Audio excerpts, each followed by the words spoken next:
There we go.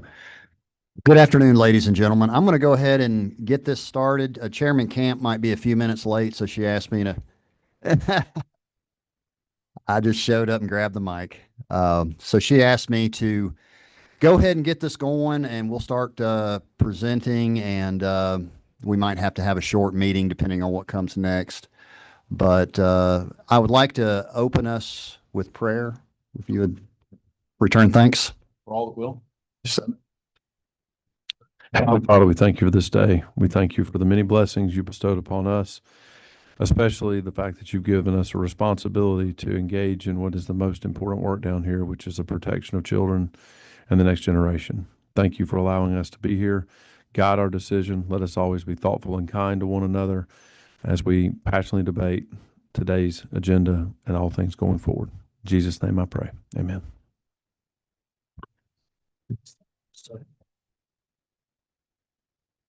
You don't have the right one? We have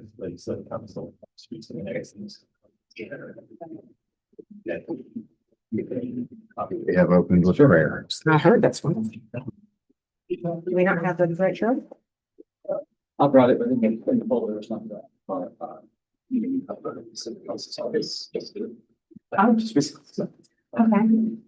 There's this in the file. Hi, I apologize for being late. I Okay. certainly appreciate Vice Chair Jenkins for starting the meeting. If you'd like, you can go ahead. Let's put you on pause. How about that for a moment? And let's go on to the next, since we're waiting on copies. I know that's important for everyone to have a copy of the bill. All right. Representative Rice, would you like to go ahead and start us out? Thank you. Thank you. Here we go.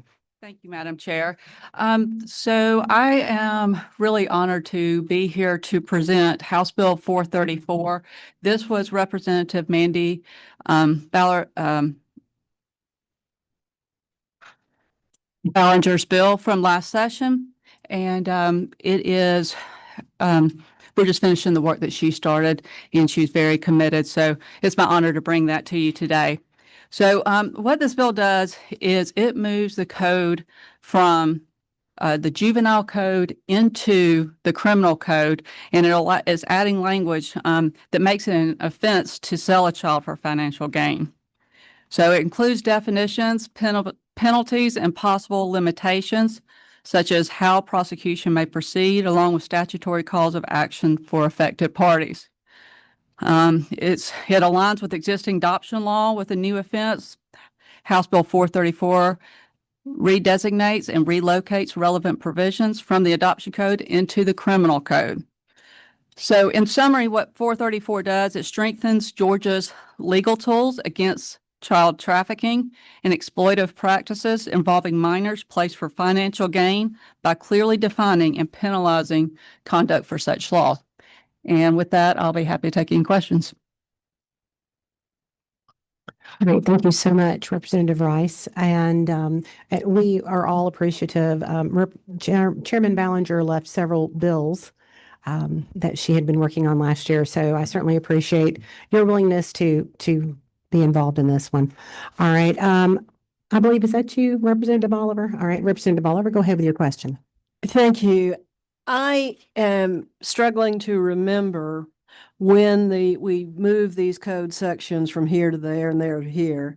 And I'm struggling to remember what the purpose of this bill was last year in terms of Representative Ballinger. And I apologize for this because I've just been alerted to some of the adoption lawyers and their historical participation in these code sections. And I'm a little nervous about what the exact history is as to why this came forward at this time. Do you know who the proponent of this change was? So what I can tell you is my conversations with Representative Ballinger last year was she said that this code already existed, but the way prosecutors could go about, and this is your area much more than mine, I admit that, but she said that this was to make it in code so that when they prosecute, so it shouldn't affect the adoption process or adoption agencies that, there are fees associated with adoption,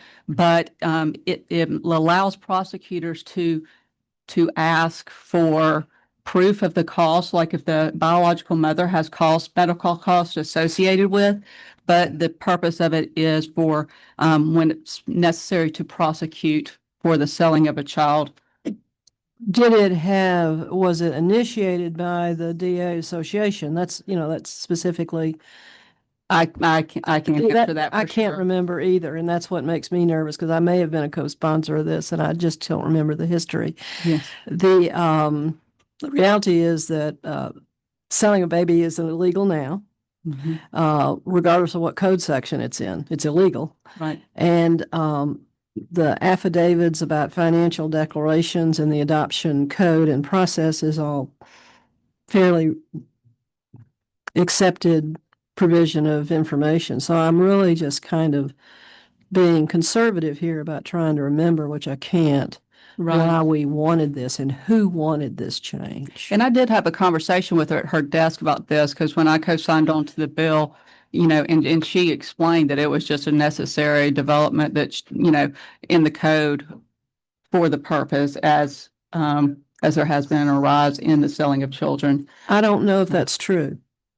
Babies in adoption area. I know that, I don't know if it's true that babies are sold more often now in adoption. I know that there's trafficking, but this is a different area. Yeah, to clarify, what I'm saying is because sex trafficking has picked up in Georgia, that her purpose in bringing it was related to that.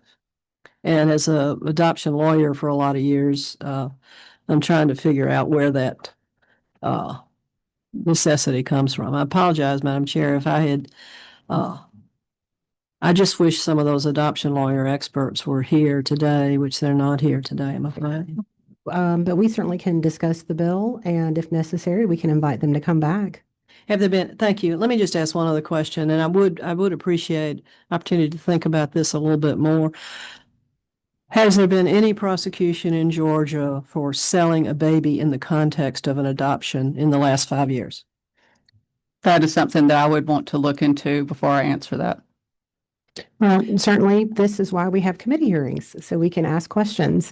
And certainly, I would, if you could make notes maybe of some of those questions, whoever's making notes, and let's find some answers to those questions. So thank you. Thank you. This is a real important area, and the juvenile code moved this code section when it was reenacted from X to Y, and moving it from Y back to X is. I just wish I remembered all this more clearly in the last. Yes, yes. And I wish I could answer more. You have a lot more of the legal expertise. I know certainly Representative Ballinger could answer this very well, and I miss her being here. But yes, I'm willing to come back and let's discuss this further. Thank you, ma'am. Appreciate it very much. Of course, thank you. Floor Leader Wade, go ahead with your question, please.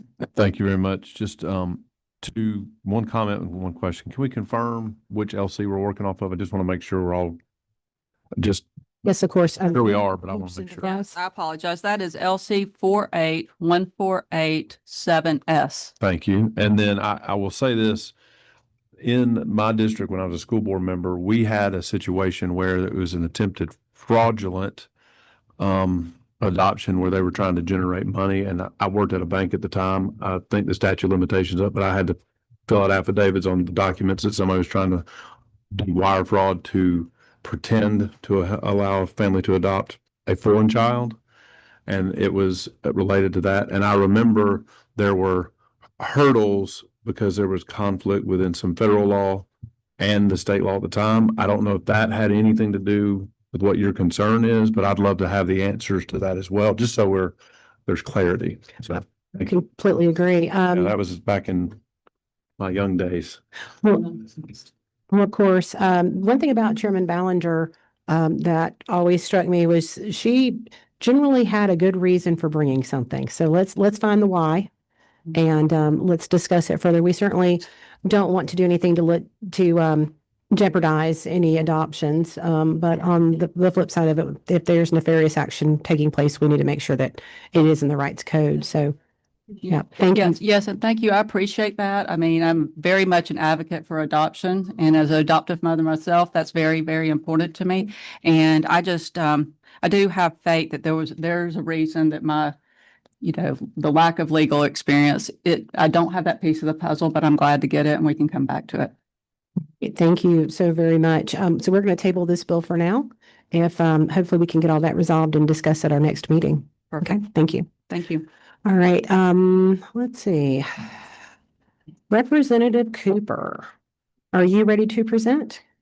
Right, wonderful. And certainly appreciate Representative Cooper. This bill is actually Chair Lady Silcock's bill, and Chair Lady Cooper was kind enough to present it on her behalf. Okay, and go right ahead when you're ready and just let us know what your LC number is, please. Pardon? I'm sorry, just let us know what your LC number is, please. Okay, thank you very much, Chairman. This is the first time I've been to juvenile, judiciary. I've been to a lot of judiciary meetings, but somehow I have missed this one, but have had great affection and respect for Mandy. She was very concerned about children and what happened to our children in the state. I am working off LC 520936. Deborah is sorry she's not here. Apparently, her mother is extremely ill. She has been fighting Alzheimer's, and I don't know any of the specifics, but that's the reason that. And I'm glad that she is putting her family first, and I'm very glad to help her with this because autism is something that I have great concerns about also. You know, we had had a regional unofficial study. It was Region 12 in our state by a Dr. Zena, who's the expert on autism in our state. And it was 17% of the children from that region that she evaluated, they were diagnosed with autism. That is 6 times the national average. So something's going on, and we need to find out what is happening to our children. So we want to make it official, and this establishes a 5-year pilot project for the purpose of providing screening and clinical evaluations for autism spectrum disorders for children in foster care. Now, this is for children only in foster care. We're having a problem in foster care. It's costing a whole lot more money. Because we're getting children that are exhibiting more severe symptoms, more mental illness. And what happens is many of the parents just have reached their limit in being able to deal with them and make them wards of the state. And I truly believe it's not because they don't love their children, but when you have a children that is severely autistic or has severe mental illness, the day-to-day care for them is just exhausting, and families do reach a point where they just feel like they're not making any headway in taking care of them. They can't handle them, and they become wards of the state. So one of the things that Dr. Zena has found, and she is the expert, is that so many of the children that have autism have been misdiagnosed along the way. So Dr. Zena developed a screening procedure. The first part of it, the first one, can be done, well, one of us or somebody off the street practically. It's so simple. But if there are indicators that there might be autism, they go to the next level, and that's done by a professional. And if it also indicates that it looks like it's autism, that it's not just because they're hyperactive or that they're not schizophrenic or they've been or severe depression, then it goes to a third round where then they do a total right on what this young person needs and how they're going to treat it, and goes to making sure that those in our care that truly have autism get the directions they need. Dr. Zena has had wonderful results with these children. Often these children don't eat, or they'll only eat peas and maybe peaches. I mean, and that's, nobody can do them, or they'll eat with their hands. And Dr. Zena and the methods that she used, which will be used in these pilot projects, and she will be helping doing the training for the people who work in them. So it's not just about the children. She will be training the people that are going to work in them and interact with the children. They get them to feed themselves in a very short period of time. How about a week of intervention to a kid that won't feed themselves, will only eat 2 things, but with their parents coming in and watching them, and Dr. Zena's methods, for some of them, by the end of the week, they'll use a spoon. Not every time, but they'll be on the way, and the parents learn how to deal with them. So it's not just to help the children, it's to also help the parents learn how to deal with the autism so that they can be reunited with their children. They will prioritize screenings, clinical evaluations, and service for children in foster care who have been diagnosed with attention deficit hyperactive disorder, reactive attachment disorder, or they've been given psychotropic drugs. Sometimes, as Americans, and when people are having trouble dealing with their children, they think medication seems to be maybe the last thing they turn to, maybe the first, like with attention syndrome, when that's not the problem. So what this does is start the programs as of July 1st. What it starts is this 5-year project, and it will, include screening and reports. And after the first year, it will start expanding this type of care to other of the districts that treat these children in our state. There are 14 districts. So slowly but surely, they will start adding each year as much as they can get funding for to cover those other districts, that public health districts. So those children can be reached too. I know that the Senate has a similar bill. Representative Silcox did not give me permission to do this. She was unable to talk to me about it. I know that this one calls for an evaluation by July 1st, 2031. I think that's a little bit long. That's my personal opinion. And I know that the Senate has shortened that time for the first initial report on the results. And if the chair would allow, I would think maybe after 3 years, it might be enough significant information coming out of these that we could ask for a first report, which would go to the speaker and the governor, and would also come to my committee, the lieutenant governor and all, to tell us how these programs are working across our state as we continue to add the program and pay for it in the other districts. So that's the bill. And all right. Thank you so much for your willingness to help a colleague out in her time of need. So thank you for presenting this bill. All right. It looks like we do have a few questions. Okay. Floor Leader Wade, I believe you are first. Thank you. Thank you for having your legislative sisters back today. And I truly appreciate what she's doing. She and I had some deep conversations when my dad was dealing with his passing with Alzheimer's. So I'm praying for her as well. I'm very supportive of the effort. I want to ask this question kind of to your point. Okay.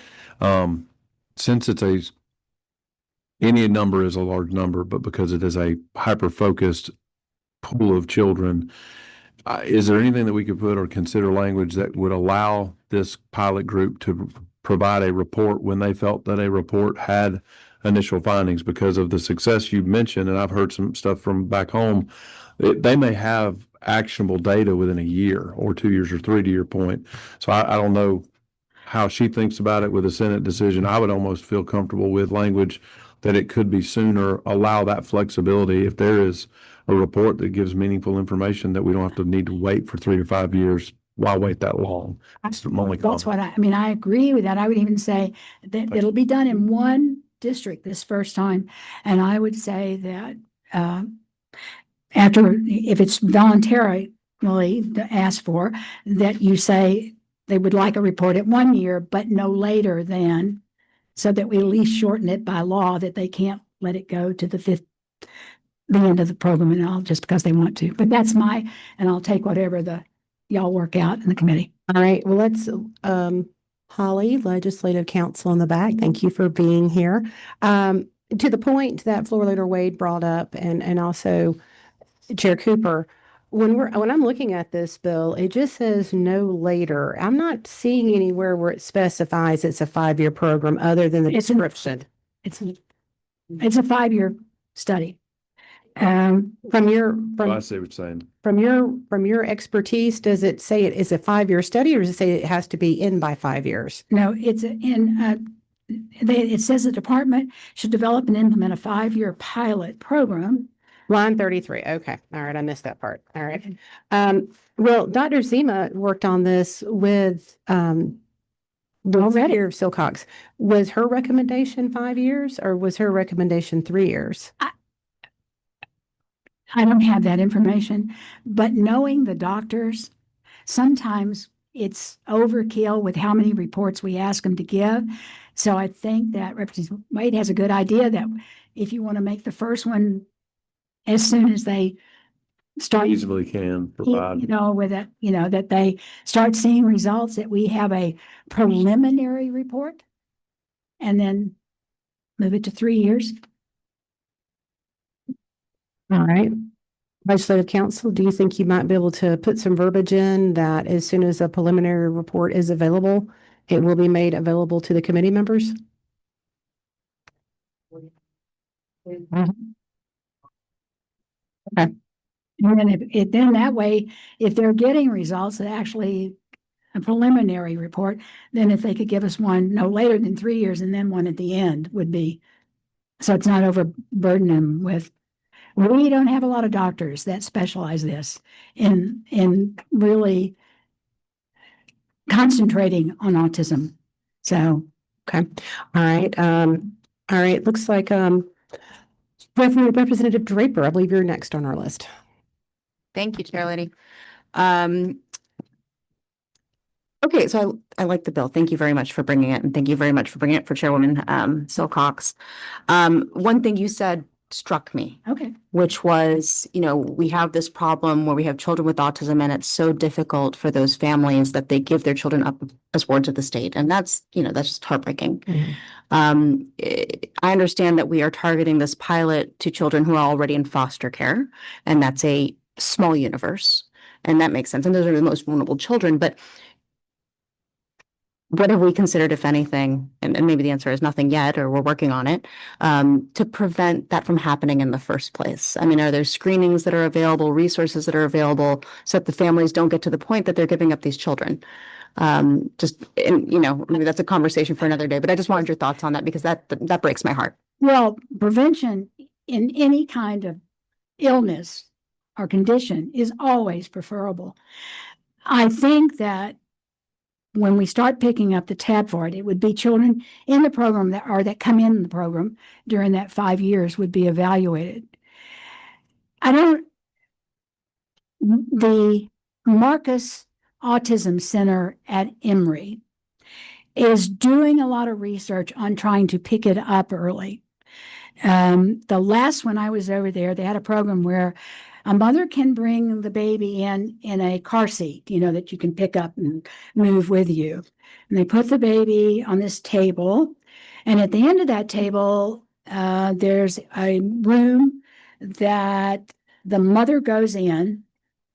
And then the baby can see the mother when they talk and look at a certain place. And they're beginning to be able to tell that if the baby's eyes don't follow the mother and does certain things, that child, it's an early prediction of perhaps autism. But those studies are underway. I don't know that we have anything where we could do a really big screening, that we could do it and say it's part of prenatal care or anything. It's not ready for prime time yet. But this is so much better than anything we've had. And I have been amazed at the children who come in so combative, so hopeless, just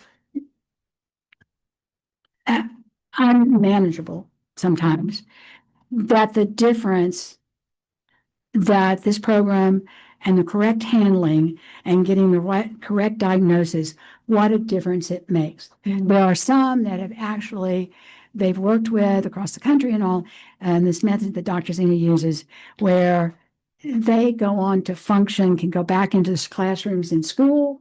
Some of them can actually go on to college, of course, with some help. And, lots of times children with autism have to have help with daily living things. And so they're not always left on their own, very seldom that they can be totally alone. So we're moving on it. All right. It's just, Chair Paper, we're actually, committee would indulge me on this. We're actually going to take a recess. okay. And we're going to take a recess. And we're going to let Ledge Council do work on this for a few minutes. We've got one other issue to straighten out on another bill. Right. So with the committee's permission, I'd like to come back at 2:30. Is that agreeable? We have the room until 3. Is that okay? Everyone else? I know all of us have other committee meetings, so we'll do Do you have conflicts with our committee meetings? All right, well, let's do this. We will simply come back later this week. Okay? All right. And your bill is currently, we're going to not vote on it today. It's going to be hearing only. Okay. And we will move forward with it at our next meeting. Okay? And will somebody be working on? Yes. An Our- amendment? Holly's working on that right now. Okay. All right. Thank you so much, everyone. Have a That's great day. Thank you very much. Thank you. We're not taking that. Is that okay? Are you aware that a map is being drawn that if you put all your 41